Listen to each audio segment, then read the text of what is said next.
God bless you. God bless you. So, I have not gone live in a very long time, but I am doing this out of my obedience and also repenting for my disobedience. And so, tonight we're going to be in Matthew 14:22.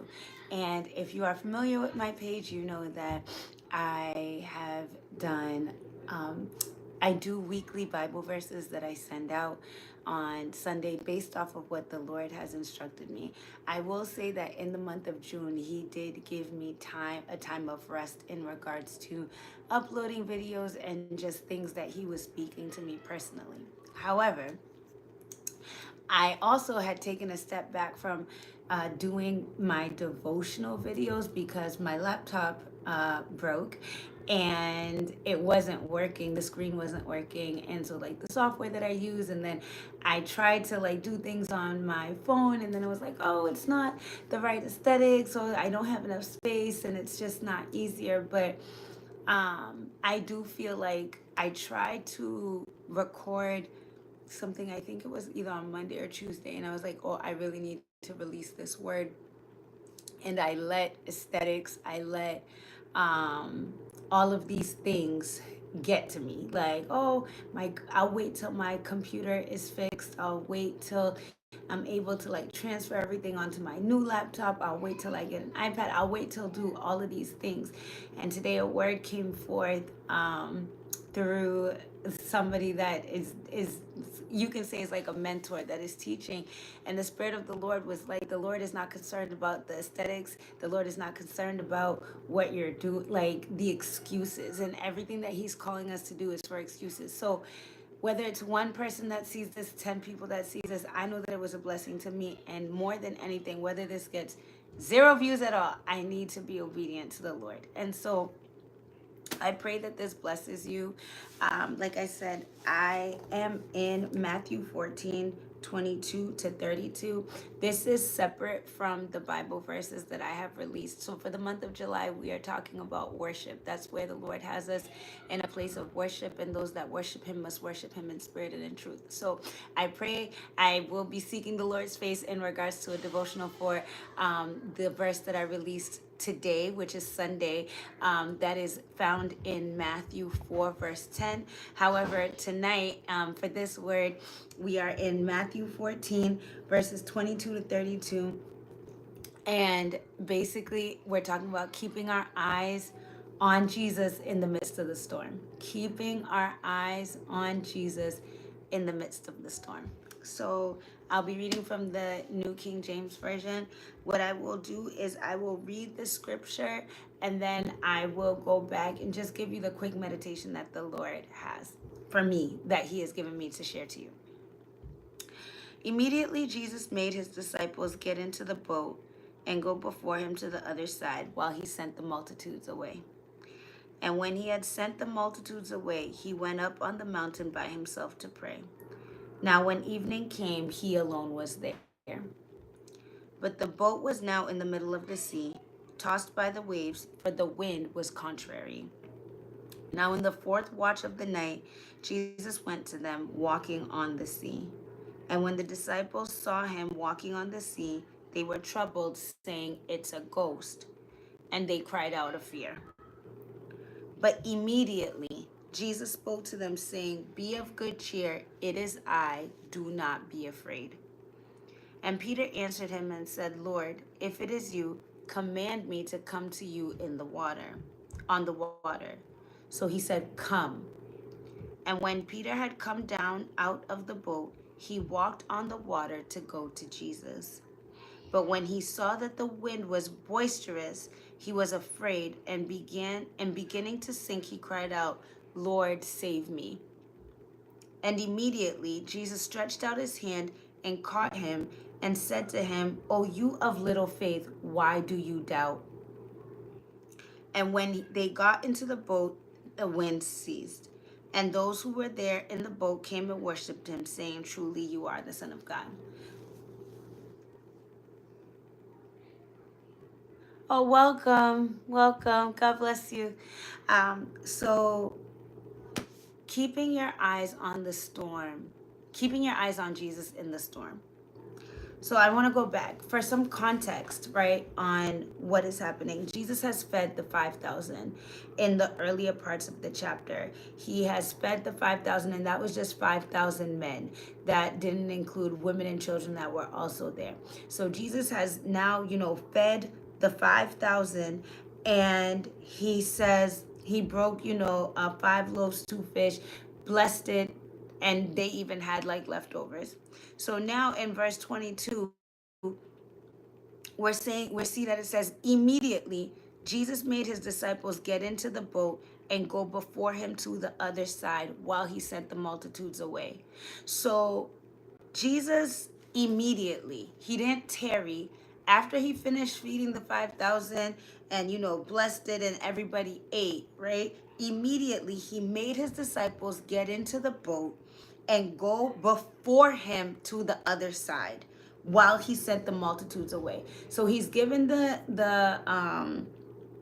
he's given his disciples an instruction, and he himself is sending the multitudes away.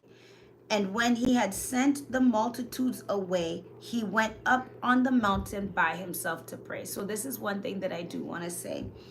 He sent the multitudes away. He went up on the mountain by himself to pray. It is important for us to pray.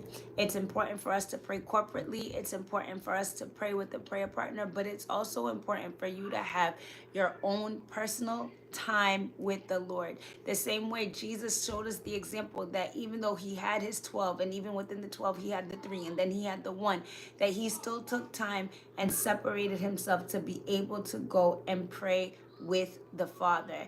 And so it says, now when evening came, he was alone there. And so I do want to encourage, it's important. That's the first thing I want to encourage. First thing is that it is important for us to have a one-on-one prayerful relationship with the Lord. It is important for us. It says when 2 or 3 are gathered, he is in the midst. But it's also important for you to develop your own personal conversation relationship with the Lord, as Jesus had shown us.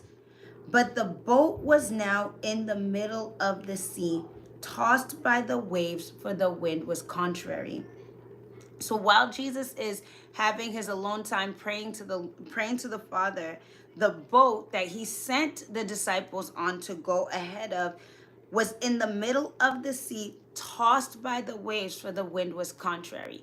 And I think that oftentimes we might not be in a physical boat in the middle of the sea, but we have situations in life that are contrary. We have situations in life that are blowing us. The wind is boisterous. The wind is contrary. Everything is coming up against our health, our finances, our relationships, whatever it may be. In the midst of that boat, surrounded by water, now we have wind that is coming, that is contrary against what we would expect to be the case. Now in the 4th watch of the night, Jesus went to them walking on the sea.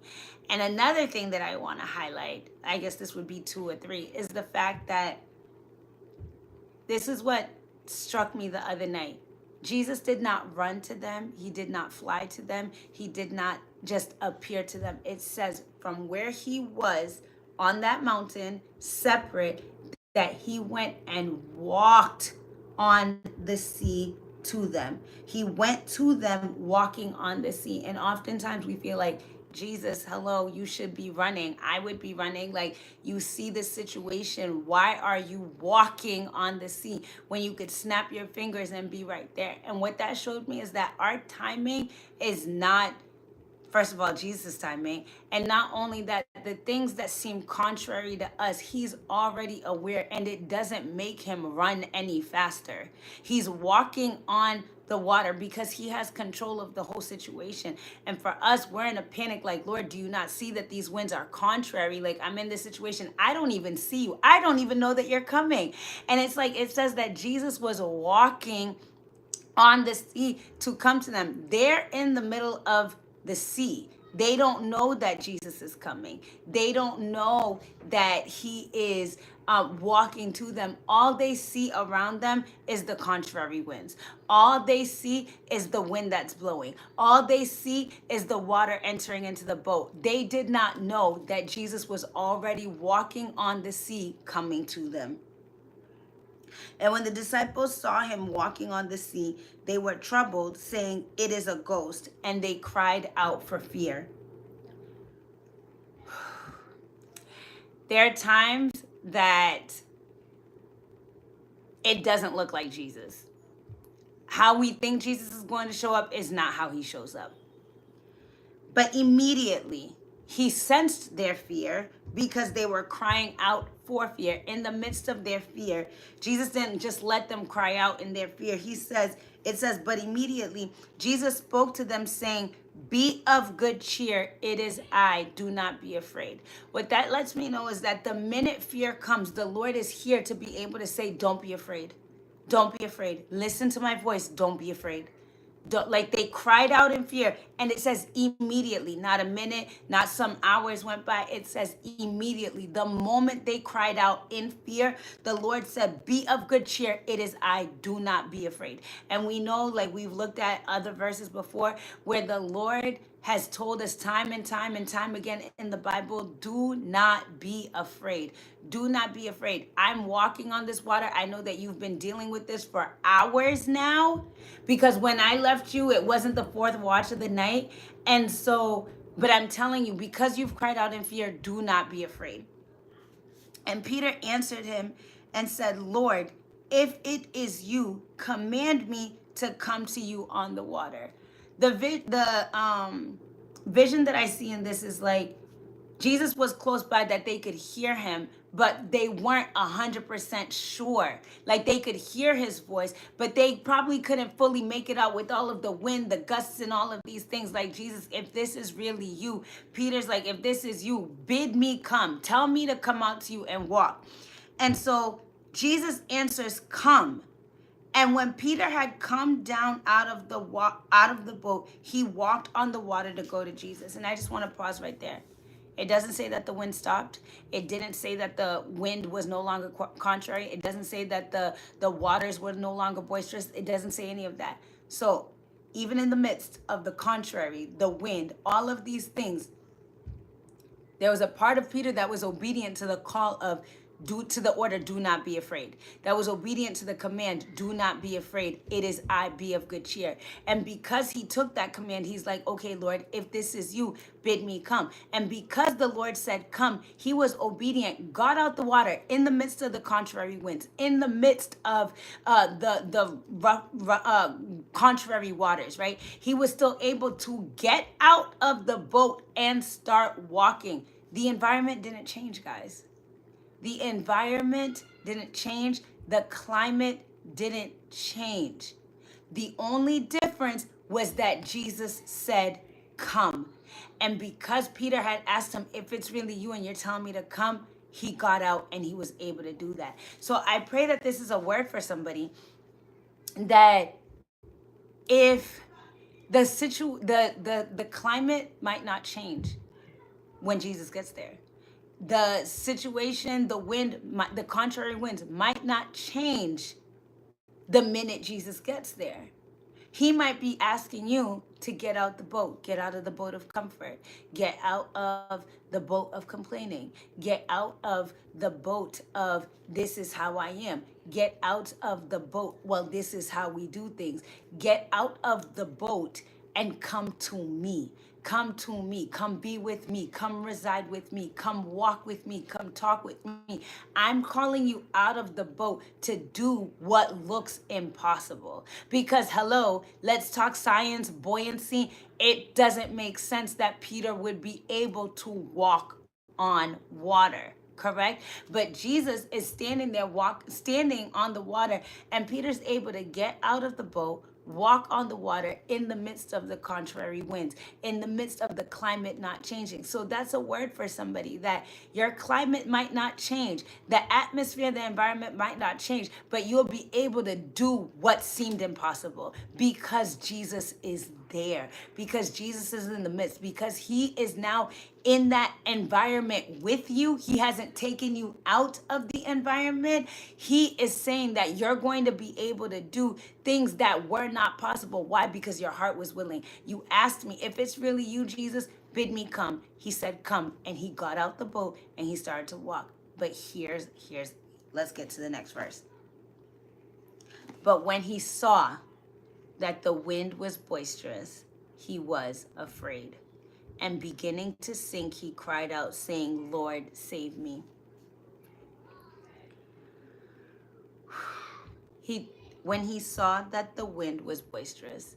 So when he saw that the winds were contrary, when he saw that the atmosphere had not changed, his eyes were focused on Jesus. But when he took his eyes off of the Lord, he became afraid.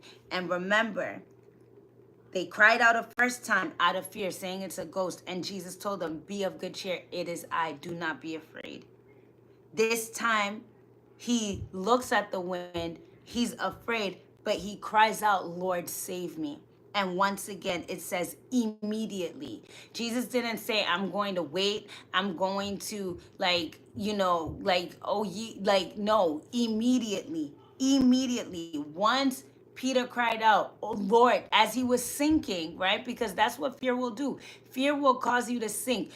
Keeping, like, when you take your eyes off of Jesus in a situation that, first of all, is impossible. There's no scientific, logical, biological way that Peter would be able to walk on water. So there's certain things that we're able to do. It's solely by the grace of Jesus Christ, because the Lord is present with us, whether that be a job, a relationship, parenthood, a ministry, whatever it is. But the minute you take your eyes off of Jesus, that grace that was working with you is no longer there, and you start to sink. It says he took his eyes off. It doesn't say he took his eyes off. In this portion in Matthew, it says when he saw, meaning he wasn't looking at Jesus, he was looking at the wind that was causing the waters to go haywire, right? It says he was afraid, and beginning to sink, he cried out.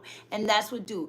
Like, if the Lord has given you a grace for a ministry, for parenthood, for favor amongst people, for whatever it is, a relationship, whatever it is, and genuinely you know that there's no way that you could be in that situation if it wasn't for the favor or the grace of Jesus Christ, and then you start to take your eyes off of him, I'm telling you right now, you're going to sink.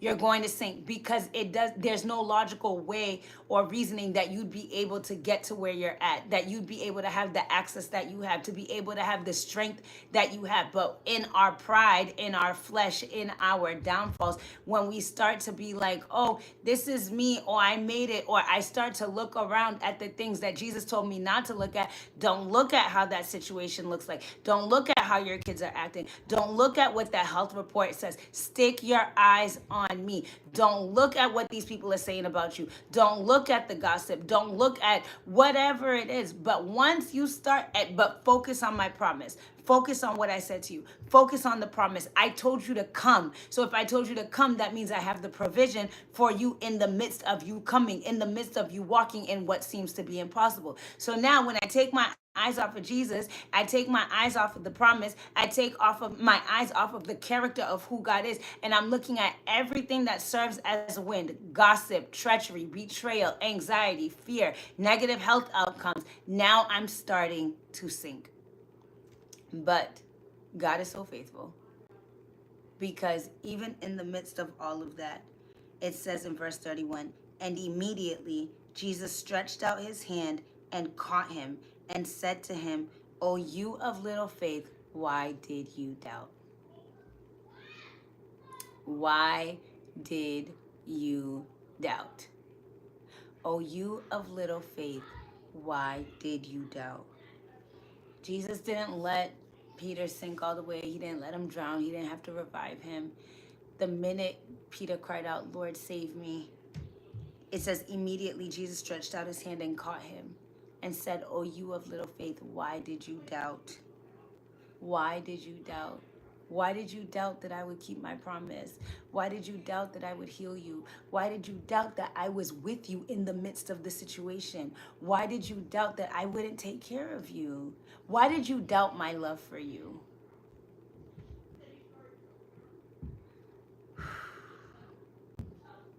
But he still saved him. He rebuked him lovingly. Oh, you of little faith, why did you doubt? But the Lord still grabbed him immediately. Immediately, he cried out. And some of us, we need to cry out, Lord, save me. Save me from myself. Save me from my unbelief. Save me from my eyes wandering and not keeping my eyes on you. And it says, when they got into the boat, the wind ceased. The wind didn't cease while Jesus was walking on the water. The wind didn't cease while he was on the mountaintop. The wind didn't cease while he was standing there and he was saving Peter from sinking. It says, when they got into the boat, the winds ceased. I don't know what part you're in, where your journey is right now. I don't know if Jesus told you to go and he told you to go somewhere, whether it's physically, spiritually, mentally, however, he gave you a direction. He gave you an instruction, right? Jesus gave you an instruction. And he's out there on the mountaintop praying to his Father. And now, I don't know if you're in the middle of the sea. I don't know if he has started walking on the sea towards you. I don't know if you're crying out like it's a ghost. I don't know what this is, but Jesus is telling you, be of good cheer. It is I, do not be afraid. I don't know if while he's standing on the water, if you are asking the Lord, Lord, let me come to you. Let me come to you. I don't know if you have started walking on the water. I don't know if you have taken your eyes off of Jesus and have started to sink. But what I do know is that once he gets in that boat with you, the winds cease. I pray that you take some time to figure out, Lord, what stage of this am I at? Because you were walking on the sea, Jesus, before the disciples even knew. Are you walking towards my situation, Lord God? Are you already here? Are you calling me out of the boat of comfort? Are you calling me out of the boat of what I know into something different, into something that only you can give me grace for? Or did I take my eyes off of you? Did I take my eyes off of you and started to sink, and now I'm crying out, Lord, save me? Either way, I pray that he gets in the boat with you and that whatever those winds are, that they begin to cease. God bless you.